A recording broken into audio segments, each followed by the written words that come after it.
Welcome back, everybody. I am Carrick, so we're continuing on with Victoria 3 in this episode 2, where we're just trying to kind of get the lay of the land. What the heck is going on with Chile? What how do we begin to play the game? How do we begin to make decisions about what we should be doing, where we should be going, both politically, economically, diplomatically, and so forth? Like there's a lot. Like it's interesting because I think really this game is quite a bit more forgiving and simple and not simple, but it's not too punishing. It really isn't too punishing. I think if you're coming from Crusader Kings 3, I think, this is about the same kind of level of difficulty. There's not a lot of pressure on us in terms of like things that'll cause us to spiral out of control or fail or something like that. Like Argentina's not going to come and kill us, you know what I mean? But but there's so many things that are kind of just that the basic core 3 to 3.5 to 4 pillars of the game are so intertwined with each other that it's very difficult to kind of understand what to do at the beginning of your journey in this game, right? So we were talking about these sort of different currencies that we have up here. And we could see that the money works. The money does accumulate up to a point, up to a max reserve point, and then it's sort of wasted. And then if you spend it, and then you have a certain amount of credit that you can take in the other direction. But the influence and the authority and the bureaucracy don't accumulate. They're just at their equilibrium. So we want. I think ideally we'd like to kind of spend some of this stuff, to be honest. So with the influence, just we can come down here to these different political lens down here. These are like kind of like our they're called the production lens, the political lens, yada yada yada. We're looking we want the diplomatic lens if we want to think about spending influence. So with influence, we can go to we can declare an interest. We have one interest that we can declare somewhere. And what we're going to wait on this. Again, everything is so intertwined that is extremely difficult. It is extremely difficult to it's extremely difficult to just grab this influence and then decide somewhere in the world to pick this without thinking about other considerations, right? What this influence we already have. Oh, are we just using it here in Peru and Bolivia? We might just be using it here.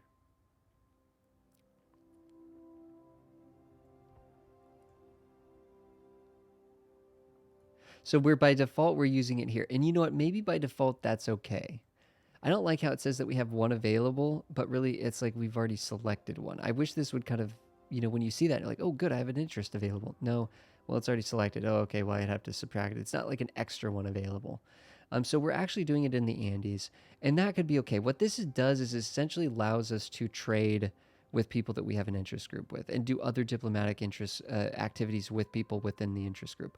We're truly not that interested in what's going on in the rest of the world, except for the fact, like if we wanted to colonize Africa instead of Patagonia, which I would prefer just to work on this area here because it grows onto our borders and this land is ripe for the taking and it's part of the historical path of Chile. If we wanted to colonize over here, we would need to have an interest group. We must have an interest in Senegal to colonize here, right? For example.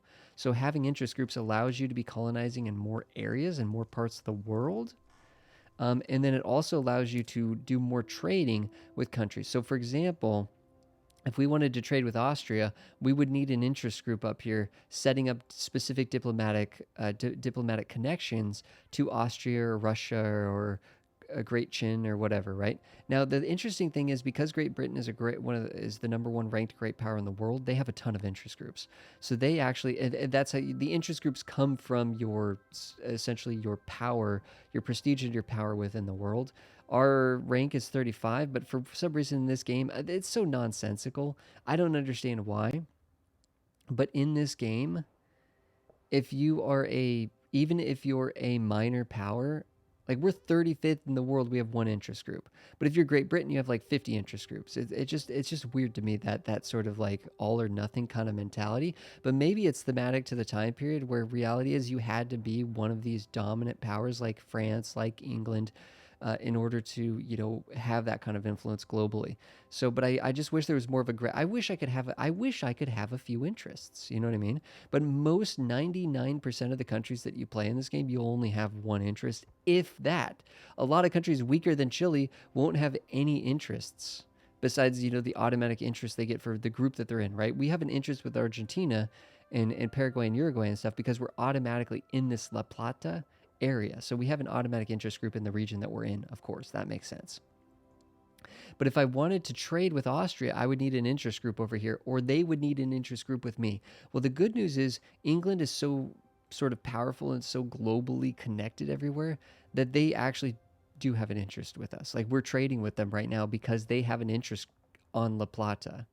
So they've England has gone through and just peppered the whole world with interest groups. Basically, you can almost always trade with England, not always, but mostly always. And England, of course, has a massive market that can be useful for trading with. So the diplomatic plays are like more of aggressive moves against a country. These are like, oh, you want to conquer a state, cut someone down to size, force them to ban slavery, humiliate them, get your own independence from them, liberate a subject of theirs, make them a subject of yours, right? So on and so forth, right? So these are very dominating things in the diplomatic plays. It's like kind of like the catch-all for war and espionage, I guess. And that's sort of how you go down the route of war.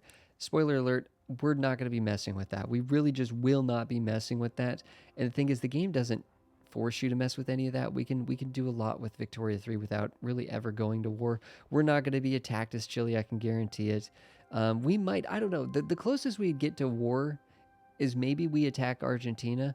Maybe we try to sort of get a little bit more. Truth is, historically, there were wars with Bolivia and Peru, I believe, because Chile, modern day Chile, has some of this land right here that hasn't been taken at the moment. And it's possible that Argentina might colonize some of this before us, and we might need to sort of beat up Argentina to get that back, or we might just want to beat up Argentina just for the sake of it. Who knows? Who knows?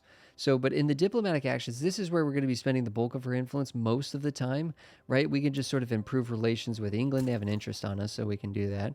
We could improve relations with Argentina if we wanted to, or Peru or Brazil. This costs, you can see it costs 150 influence to maintain this improved relations. Brazil might be kind of a nice one. Who knows? And there's other things in here you can do. You can bankroll a country. We're not in that kind of position. Set up trade agreements. It says 7 countries. The problem is I really despise this. It makes it sound like, oh, there's 7 countries that want to set up a trade agreement. Let's get a trade agreement with England. No, they would not accept this proposal, right? Because there's a base reluctance of minus 100. This doesn't tell you that they won't accept it. So you have to go through, okay, will they accept? Okay, will they accept? Okay, will they accept? This is so nonsensical to me. None of these countries here will accept, even though it says 7 countries, potential valid targets for a trade agreement. Why would you send England a trade agreement when they won't accept? This kind of stuff, I feel like this is archaic paradox thinking. Like just even EU4 has a better system for this because it shows little check marks when they'll accept this stuff. Like, and you don't have to waste time reading these tooltips, figuring out if they'll accept. All of these countries won't accept this. Asked to become a protectorate? Yeah, you think England's going to become our protectorate? It's just nonsensical, right? So all of this stuff is basically the diplomacy in this game is extremely underdeveloped. Like, it is the weakest aspect of this game by far, in my opinion, and it's the stalest and the least interesting. We're going to improve relations with England. We're going to improve with Brazil. We're going to improve with Peru, and we're just going to keep some influence here in the bank because we can't really afford anything else. So, and that's because technically this opens up the potential for us to attack Argentina or Bolivia if we want to. But it's not going to be something we're going to be doing. It's very expensive to build up an army and just go to war. And we're going to be building up our economy, I think, primarily. So that's diplomacy. There we go. The influence. Here's the funny thing. You can completely ignore that. Building a reputation with England, who cares? I mean, this is just going to keep them on their good side so they don't come and do something, terrible to us. But for the most part, who cares about influence? This is the most underdeveloped aspect of the entire game, in my opinion. It's almost kind of silly how uninspired and how unfun it is to spend influence. Like I don't know. I just compare this to other Paradox games where there's like in Hearts of Iron 3, there's like leadership, and in EU4, there's diplomatic points, and all these things are critically important resources that you care so deeply about and how you leverage them and how you utilize them, and they have so much impact in the game, and this is just so meaningless.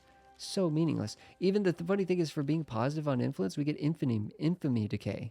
Infamy decay. We don't have any infamy because we're not attacking people. You only get infamy when you attack people. You're only going to be attacking people once every decade or less. Like, it isn't that kind of a game. Infamy decay is meaningless. The fact that we're increasing relationships with these countries is borderline meaningless. I mean, it's kind of meaningless. So let's move on from that. Authority, though, is you can't get enough of this stuff.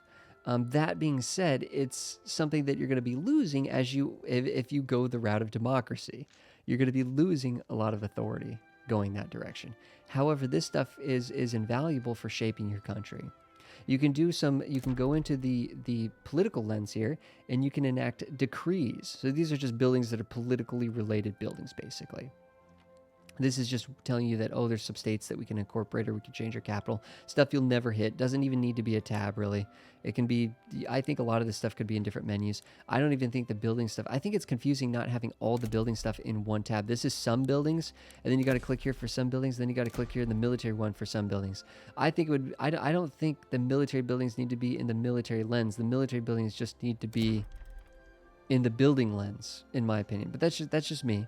But the thing is, when you click on this political lens, what you're doing here is you are going to the decree tab. This is the only one you care about. And these decrees all cost 100 each, I believe. And essentially, they could just do little bonuses. I mean, we could just promote social mobility. We can increase education access. Well, the thing is, we don't have really much education as a baseline. So what is 25% extra on zero, on basically zero education? There's probably some baseline education going on, even if we don't really have an institution for it. But this, I feel like, would be relatively weak, except it does increase qualifications. Again, we don't have the institutions to be creating a steady stream of improved qualifications. That's what the university does. So by building universities, we can really jumpstart the ability to let people sort of increase their qualifications to take on more advanced jobs that require more training. But the qualifications would be useful. So we could technically go in here and we could try to increase qualifications in Santiago so that those people could fill up, more advanced, like, for example, a machinist and working in a factory needs certain qualifications to do that work, right? Peasants can only do so many things just sort of without education, basically, is what that's representing. The truth is, we have so much population. I don't typically find that when you have a huge population and most of those people don't have work, you usually can scrap together enough qualified people to do the work in the early days. If our labor, if we had a low amount of population, qualifications would be more of an issue for us. But we have a relatively large pool of people we can pull from. Chances are we'll be able to, we'll see how this works. We'll know if this is an issue as we're playing the game or not. But for now, I'm just going to assume this isn't an issue. Emergency relief. Well, we haven't had an emergency, so that doesn't really make sense. Infrastructure, we could add extra infrastructure. State construction efficiency. State construction efficiency is kind of nice if we're going to be building a lot in a state. But the infrastructure right now, we already saw that we had plenty of infrastructure. When we investigated these states, we saw that the infrastructure, there's a buffer here. We have more infrastructure. We're only using 15 out of 27. We don't need more infrastructure. But this could be a nice pinch, when you find your infrastructure's sort of, your industry's outpacing your infrastructure. This can help quite a bit. But just encouraging manufacturing industry, agricultural industry, encourage resource industry. This is all fantastic stuff, including mine output. In fact, I wonder if that would actually affect the gold mines that are in Santiago. It could be that, honestly, increasing the resource industry. In fact, actually, I want to know, do we have logging? What other industry do we have in Santiago? Let's click on Santiago and go to its buildings. I'm going to click on this view list here to make everything a little bit more easier organized. So it's iron. Iron is a resource. And gold mines are a resource. This is all agriculture, so this would be helped under the encourage agricultural industry. But if we did logging in Santiago, that would also help. So encourage resource industry. I wonder if that would be good. Let's just slap it on and just increase resource industry by 20%. That seems good.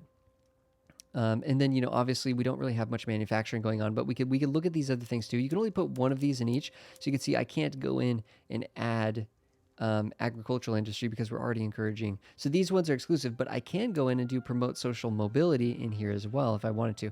Now we have 550 authority, so why don't we just start spending all this stuff? You can see you can increase migration attraction. This is important for countries with lower population. We have plenty of population at the moment. We can increase conscription rate and training rate. This is important in the context of war and needing to prepare for war.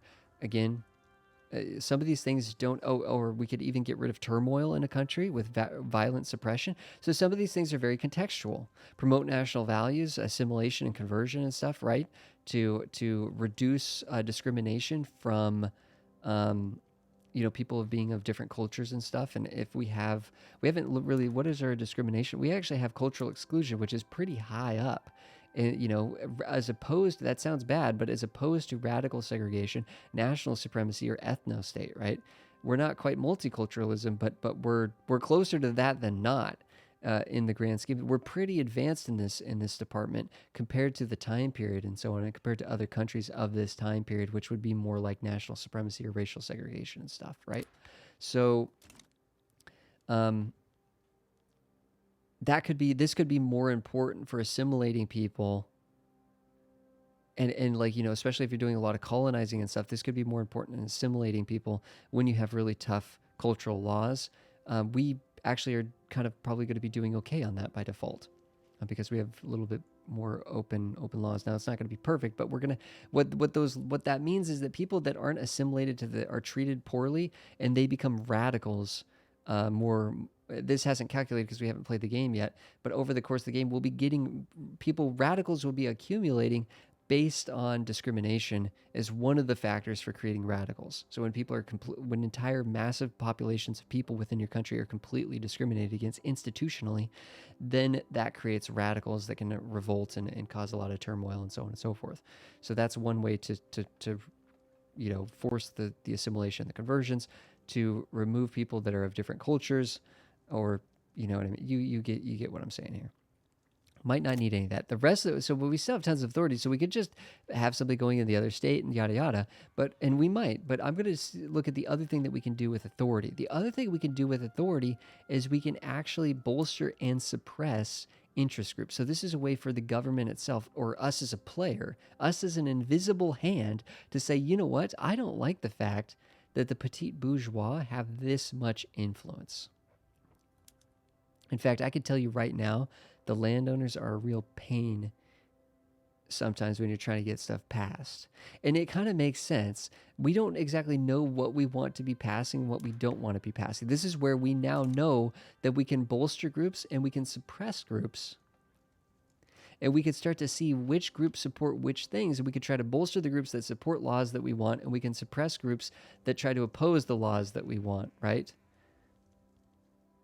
And so on and so forth. So that's where this authority, and I think we will spend, it's 200 apiece. It's 200 to suppress, it's 200 to bolster. So we got 400, we got 550, but we can spend 400 of it. I could see us bolstering one group. We've just added the intelligentsia into government. I could see us bolstering them. We can't suppress the intelligentsia or the armed forces. To be truth, it might be nice to suppress the armed forces. We cannot do that because they are in government. Not only are they in government, they lead the government. So you can't suppress groups that are in government just mechanically. Thematically, I guess this just means that they're just they're operating the same machine that you are, right? We're operating sort of a government machine to suppress the industrialists through propaganda, and wielding the state to suppress the industrialists thematically. So therefore, if the armed forces or the industrialists are in government, they could wield the same government machine to counterbalance that, or to to bolster themselves or whatever, right? So you can't suppress people that are in government. That just makes sense. So sometimes to reduce their clout, you have to pull them out of government, then suppress them, and it's a long process. It's a long just because we're bolstering them doesn't mean these guys are just going to go up to 50%. Like, it's going to be a struggle. And then obviously when we try to suppress one of these groups, they have a mind of their own to fight, to resist that suppression. But if we wanted to look at some things like what is something that we might want to change? We actually have per capita taxation right at the get-go, huh? That's interesting. Chile actually has some kind of advanced laws out of the get-go, more so than most. Um,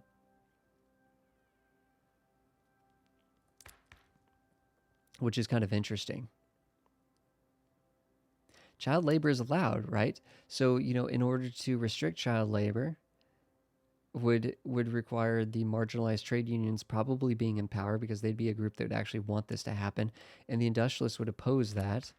Um, so it's just kind of I honestly, we can actually pass this, and I could see going for total separation. This opens up quite a bit of things. This opens up quite a bit of stuff. In fact, and you could see actually that going for this will actually radicalize the Catholic Church, full on radicalize them, which means they will actually take their political clout and create radicals and try to create revolution to undo what we've done and to sort of seize power of the country and create their own separate country and their own independence, their own revolution, right? And create their own sort of state within the state. Or have a coup or whatever you want to call it, or however you want to thematically think about it.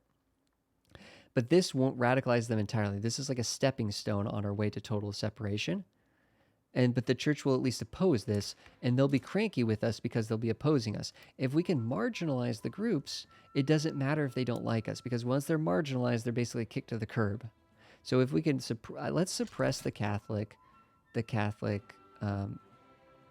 Church. Between suppressing them and reducing their power by actually going for freedom of conscience, we might actually be able to completely marginalize the Catholic Church, which would open up the freedom for us to pass additional things that they won't be resisting. Now, again, we could play the game in such a way that we want to embolden the Catholic Church and lean into that style of play and pass a bunch of things that the Catholic Church wants us to do and continue to power them up. We could play that way, but I think this is something that we can pass. This is going to tie into a bunch of things. Just through my experience in the game, this is actually getting rid of state religion is going to open up a lot of stuff for us. So we're gonna suppress the Catholic Church. We're gonna bolster the intelligentsia because they want to pass that. And the thing is, by bolstering them,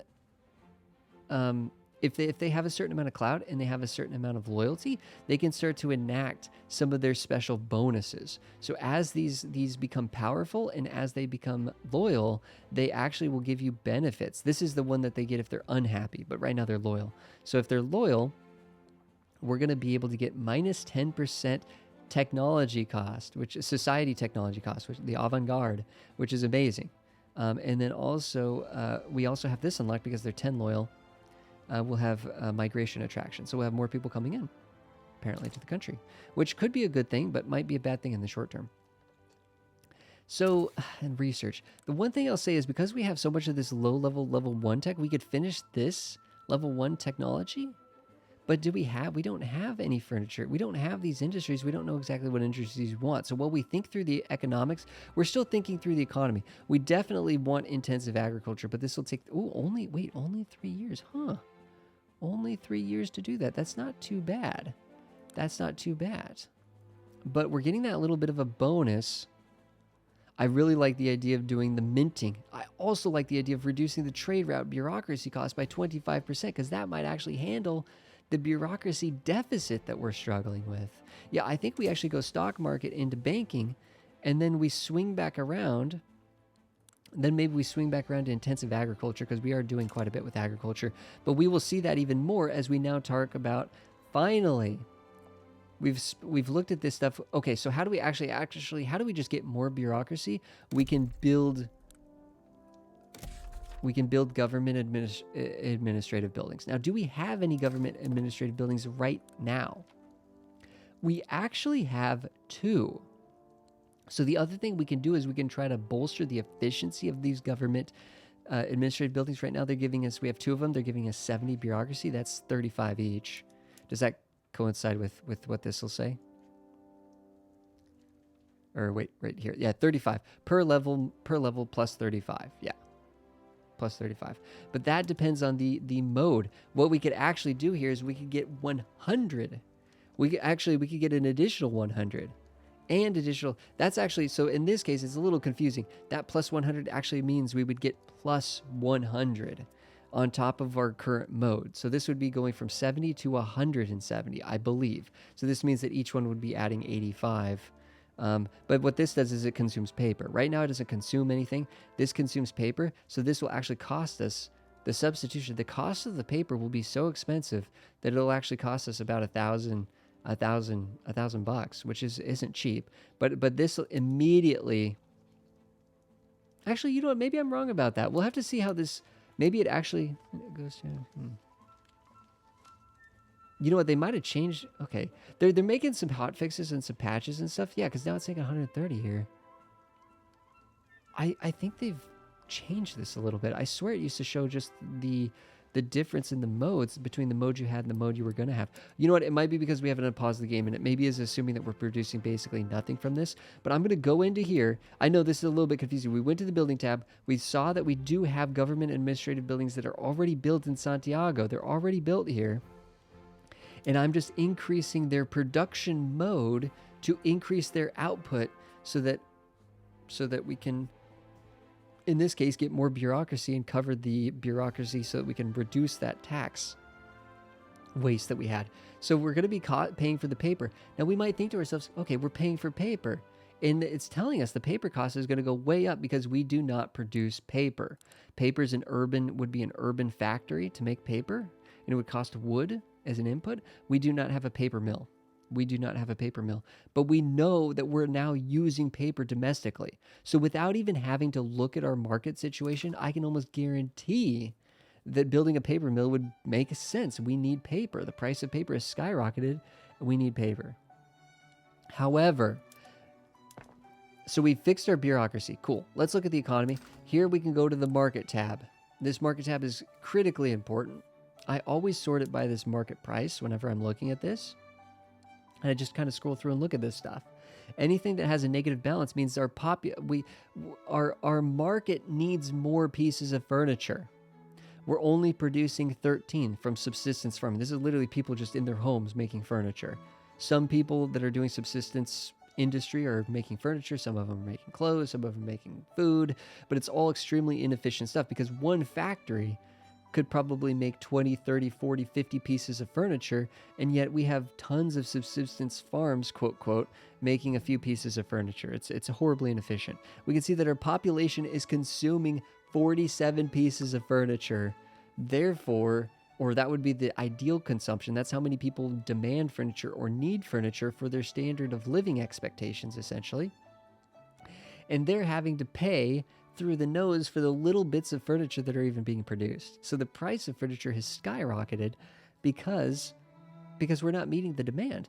Funny enough, though, all that means is that if we build a furniture factory, almost guaranteed, this is just money waiting to be generated for the furniture industry, right? If we build and encourage a furniture industry, then we'll be able to supply this demand. The price will come down a bit for sure because we'll actually be supplying furniture, but almost guaranteed, if we're just meeting the demand, if we're not creating excess furniture, without question, those businesses would most likely be very successful, right? You don't have to sell. These businesses don't have to be selling at this price to make quote, quote, profit, right? They can make plenty of profit just meeting the demand. So the way I like to look at this and the way I like to play is I just look for where do people need, if people need stuff, I try to cover the needs. And if honestly, even businesses, for example, here, 2020, this iron, right? This iron, we're making 20, we're using 20. And the price of iron is dead even. We don't have a surplus of iron that's driving the price down. We don't have a lack of iron that's driving the price up. Okay, now let's go look at the tool factory that's using that iron, making buku productivity, very high productivity. I think anything over 10 is great, but anything that's just green, right? This is green because it's telling us that this is good. Let's go look at our iron. Our iron is green, 5.9, pretty good. So I'm saying this iron mine is productive even though it's only satisfying the exact demand. It doesn't have to create less to be, but the truth is if it was creating less, it would be the iron mine would be more productive, but that would be at the cost of the tool workshop, which is benefiting from the fact that iron isn't too expensive. It's expensive, but it's not too expensive, right? It's certainly not depreciated, right? The value is just base price. It's what we call base price. You can see gold is always just 100 pounds.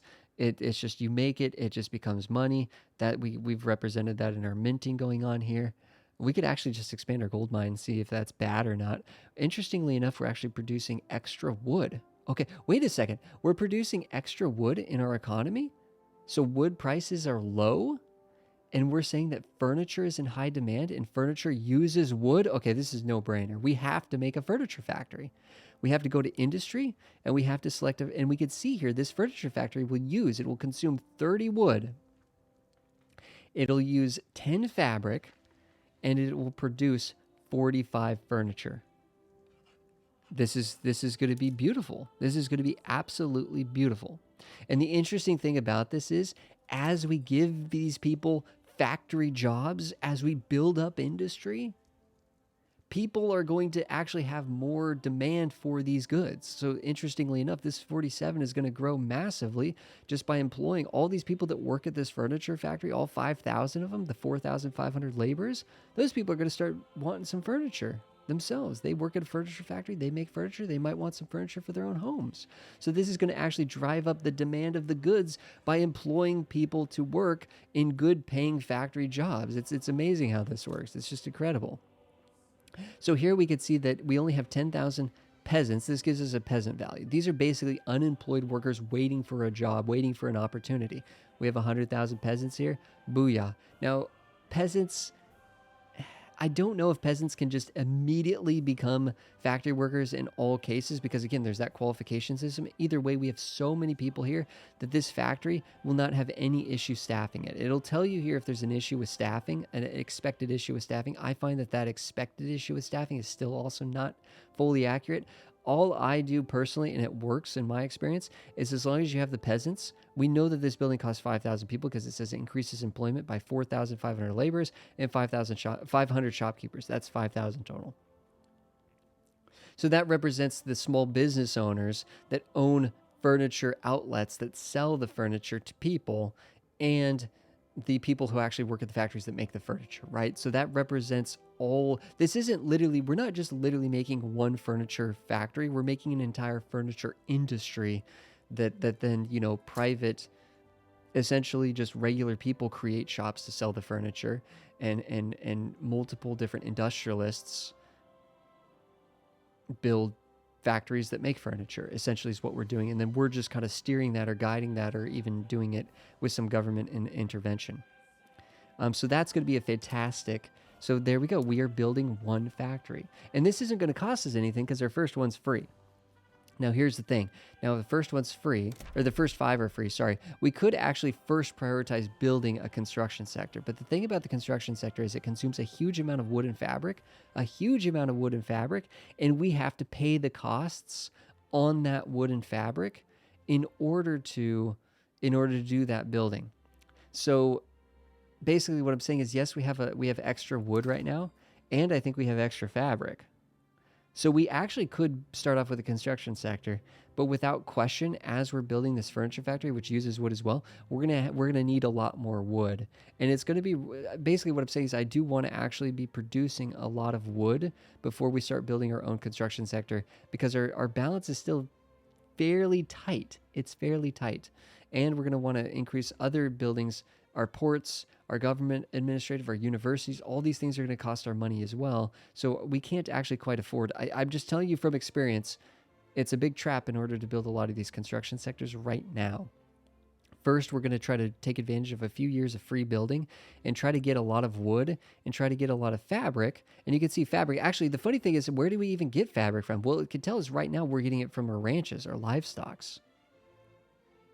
So we know that, oh, well, that's one way to get fabric. We could just build more of those. Now, you could also get it from like a cotton plantation or something like that, but we can't build those. These are the industries that we're allowed to build based on A, current technologies, and B, what's actually available in this region of the world. Obviously, if we were in the American South, we would have cotton factories would be here, right? And we could build cotton factories.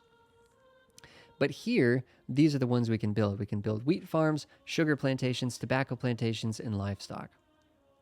Now, the livestock farms, as we see, we have an excess of fabric. We're going to be using some of that. However, with the furniture factory. So we don't need to expand that right now, but I would like to expand our logging because we're going to need a lot of wood. We want wood to stay low because that's going to increase productivity of the furniture factory, and it's also going to lend us the opportunity to build our own government assisted construction industry, right? I mean, I like the idea of actually just building like another level of minting. Just 500 minting. It uses tools. We're making tools. I mean, this can't possibly be a bad thing. Am I wrong? That can't possibly be bad, expanding the gold mine. But let's actually queue up some logging camps as well. Oh, didn't we hear? Oh, wait a second, guys. We heard something about not having enough. Oh, wait. Oh, didn't we hear something about not having enough convoys when we were reading a menu earlier? Oh, we talked about paper. Oh, wait a second. We talked about paper. 40 paper. Now, if we have excess, it's not the end of the world because we can sell it as well. That's going to use quite a bit of wood, but we're going to have. Let's expand the wood industry before we do. And here's a situation here where we already have wood industry. In Los Rios, we can actually. It says the state of the every state has its distribution of available natural sort of resources and agricultural potential, right? In this region, based on how they balance the game and everything, it's quite literally saying Los Rios can support 11 forestry industries just based on the geography, the environment, the ecology, whatever, right? So we can build up to 11 here. It's actually saying that this would expect to lose money. We know that's not true because we're going to be building a paper plant. We're going to be building a furniture factory. We know we're going to be building a construction yard. We need to be smarter than the game. We need to be smarter than the game. We know this is not going to be inefficient to expand this industry. The reason why is it saying Los Rios is inefficient? I don't know, because the reality of the fact is if we go to Los Rios, not only is this profitable on its own right now, but we can see that if we click on this factory and actually open up this industry in this state, we can see that there's a 1% additional throughput bonus. Every time you expand an industry, you get additional throughput through economies of scale. So it's better to actually expand this state's logging industry than it is to actually do Santiago or start one in this other region. Yeah, so we're going to be smarter than the game. I never look at any of this stuff. We know we need wood. We know that if we build it here, we'll have more throughput. It's saying there's not enough quality. The reason why it's calculated this, not enough qualifications to fully staff this building. Preposterous. Preposterous. There's 30. No, this will be fine. I promise we'll check on this in a year or two. It'll be totally fine. It's probably complained there aren't enough capitalists or something like that. It'll wiggle around. It'll be fine. I promise. It'll be fine. So once we do that, we do want to get the paper. Ironically, it's not complaining about paper. It's not complaining about qualifications for the it must have been literally just that there aren't enough capitalists in that state, but they'll move around. They'll shimmy around. It'll be totally fine. I'm not going to lie. I like the idea of expanding logs so much, I'm going to do it again. And then I might even sort of queue up. And what we're doing is we're quite literally making a giant queue. I'll show you guys. For the livestock. Actually, here's the thing. Here's the thing. Remember we have that 20% resource allocation in Santiago? And what kind of buildings do we actually have in Los Rios? Because what if in Los Rios we actually want to do agricultural benefit? Yeah, what if we want to do ranching and tobacco and wheat farms?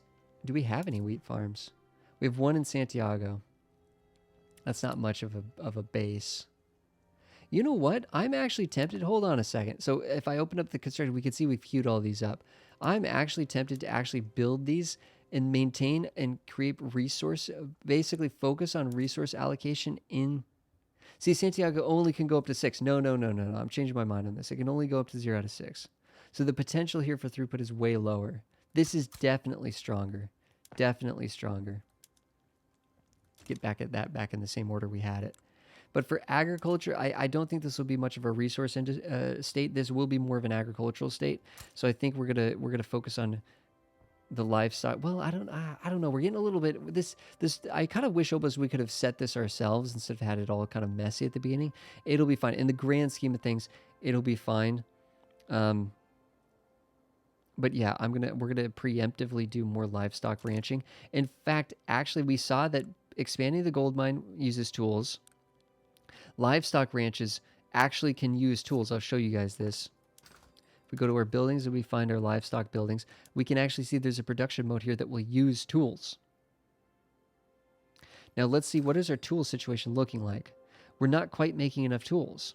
Not quite. Now, can we increase the production mode for tool? No, we're already using iron and making the pig iron tools. I kid you not. I actually think we're going to want another tool factory. Doesn't matter. This saying that, no, we're going to have a lot more demand for tools. By the time this is built, we're going to have a lot more demand for tools. Okay, so we've got that industry queued up. I'm going to spend just a few minutes looking at our trade route here situation. It said that we would like to import more wheat, except for we don't have the convoys to allow this. We only have 200 available convoys. That's because we have a singular port. Let's go to our development here. We have a singular port, and they are set to what's called the cargo port section. If you do anchorage, you don't really get the ability to be moving convoys in and out. So we kind of want to be able to build more ports. Now, ports are kind of good for a number of reasons, because ports will actually give us more infrastructure in a given state. So they'll increase infrastructure by 5, and then we'll have more convoys. We can only put so many ports per state, though, and this is based on technology, so there's a limit. And so we are probably going to end up building out all of our states with as many ports as we can, probably. I think we are going to actually want a port, though, in Los Rios, and just expand the infrastructure there a little bit, because the infrastructure here is a little bit tighter than it is in our capital. Our capital already has a bit of a buffer there. So this will give us more convoys so that we can do more trading. Trading costs the bureaucracy, but it also costs convoys. Right now it actually looks like, what are we doing? We're exporting 40 tools? Actually, wait a second. If we're doing a lot of exporting, maybe we don't need this because we're not using it domestically. So what we could do is we actually have excess tools. We're just exporting some of it. So yeah. Interestingly enough, we're exporting some to Bolivia. It's not efficient, but it's they're doing it, not us. Bolivia here. They're doing it, not us. In fact, none of these we're not controlling any of these actually. Whereas you can see the one with England, we've set this up. We could cancel this if we want. So these are other countries coming in and asking like coming into our businesses and setting up their own routes with us. We can see we're actually importing some clothing, and you can see the basic productivity of these imports. We're importing some small arms and some artillery. And it's saving us money to do this because our military is using some of these things. We're importing a little bit of clippers from England. We're using this because our port needs a few. And this is all using a little bit of our convoys. I'd like to get some more convoys to be able to do more trading. In the meantime, though, we could actually trade with the people like Argentina without too much issue. And the way that you would determine whether we need to trade for something is, well, clothing, right? We could see if Argentina is capable of shipping us clothing. We could see if they're capable of taking on our extra fabric or taking on our... We don't need to do much. This is services. This cannot be imported or exported. This is just the services that we're providing to our population. We need more services. These are produced by and large part from the urban centers. The only urban center we probably have right now with this low development, low industrialized country is in our capital, Santiago. I doubt... yeah, we just have the one. We just have the one, and it's in Santiago. So this building here, you can see that there's different modes. We could actually have gas street lights. This will increase services, but at the cost of coal. So maybe we need to start thinking about coal. Here at the market stalls, we can have more advanced market squares. That requires glass. So we could think about producing glass, right? So these are other industries that we're going to see that we're going to need to consume these goods. Interestingly enough, I mean, maybe there's an opportunity to import a small amount of coal. Okay, we can either import it from the American market or the British market, 10 coal. So technically, we could kick that on. We can import this. It would cost us a little bit, but we could technically give more services to our people, and then obviously there's a tax on those services and so on and so forth. Oh, the other thing we could do with authority is we can actually go into our budget here. We haven't actually really looked at our budget tab. Everything's kind of defaulted at the beginning. We're doing okay because we're making money, but we can use authority to pass consumption taxes. So tobacco here, 284 for 100 authority. You can see that's like having a consumption tax on grain costs a lot of authority. I think thematically this makes sense because taxing something as basic and as much of a necessity as grain would create so much turmoil that essentially the game is trying to represent the fact that it takes a lot of government effort to actually do a tax like that without having a revolt, basically, right? But here, liquor, $434 for 100 authority. What the heck? It's either that or we promote agricultural industry in Los Rios. I think this is probably going to be more just cash in hand. And you know what? With 2,000 pounds, I keep wanting to say ducats. With 2,000 pounds in the pocket,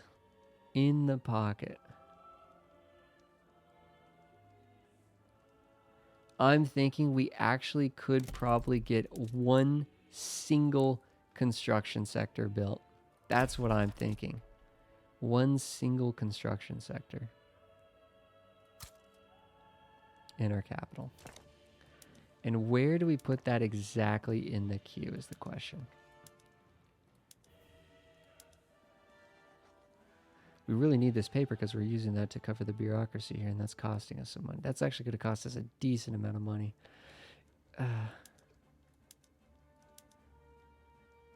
You know what? I might just throw it to the top. And the reason for this is because right now we have gold reserves of 881,000, and we're going to, well, no, we're not. We got time. We don't want this to get capped. We don't want to be wasting. We don't want to fill up our reserves entirely. That's the only real thing that we're truly considering here. So we don't want to fill up our reserves like sort of entirely. Yeah, I think what we do is furniture factory, that should be pretty profitable, pretty balanced with what we have. Paper mills will then create a need for wood, and then we're going to need more wood because the construction sector is going to cost so much, but then we'll double down with some more minting with the gold mine, and then get some more wood, and then get some more fabric, because fabric and wood are the two things the construction needs. So I think this is actually a good queue of things going on right now. A little bit of a longer episode, but I think, guys, we are ready to play the game. We are ready to play the game. And the thing is with the budget, budget is good if you find yourself struggling a bit. We could lower military wages. We could see the effect of this, right? It would affect the livelihood of the people that are in the military. It would affect their standard of living. So there's, we have to consider that. And then it would just make the armed forces angry with us. And they're, of course, obviously our main sort of political power right now. We could lower government wages and stuff to try to save money, so on and so forth. We can increase taxes, just flat out increase taxes. A lot of our money is coming from minting, though. So, I mean, just raising taxes isn't really going to give us too much. But this would give us an extra 1,000. We don't need to do this. In fact, if we ever get capped, we could lower taxes to try to decrease the radicals from standard of living. It would increase people's standard of living to tax them less. It would lower their standard of living to tax them more. And this lowers legitimacy a little bit by cranking up the taxes, but not that much. The truth is, raising taxes is usually not... It's not bad, I find, at the beginning of the game. It's not a problem. If you need to raise taxes to balance this, I tend to find that to be okay. But it's true that if lowering taxes does allow people to have a higher standard of living, it gives them more money to spend, it gives them more demand for more goods, and it can kind of bolster, it can bolster your economy to lower taxes as well. Although the actual money that you'll have in hand is usually probably going to be less, because obviously if you're just taxing people less, you just have less as the invisible hand that's controlling everything, right? As the player, as I'm saying, as the player. The citizens have more money.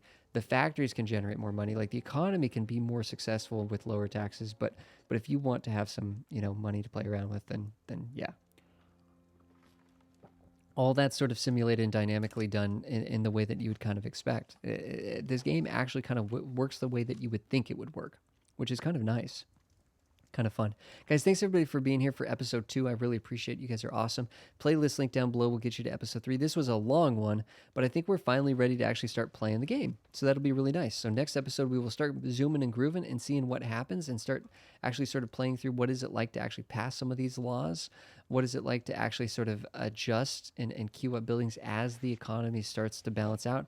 What is it like to actually start to do some trading and see how the diplomatic works and maybe start thinking about even like, okay, what would it take for us to attack Argentina? Would we want to? How do we determine if we could? What it would take, so on and so forth. But guys, thanks everybody for being here. I really appreciate you guys. I will see you guys in the next episode where we will continue on as Chile in Victoria 3 and start playing the game. Have a good one, everybody.